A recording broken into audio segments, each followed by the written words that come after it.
In front of me is OnePlus 12R, and today I would like to show you how you can manage adaptive brightness.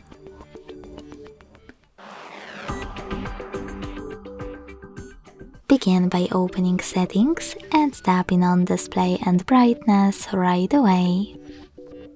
Following that, use this switcher next to auto brightness to turn it on or off.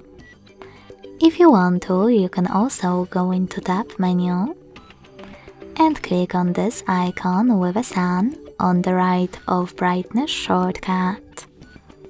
If it's blue, that means that auto brightness is on, but you can always switch it off by hitting the same shortcut again.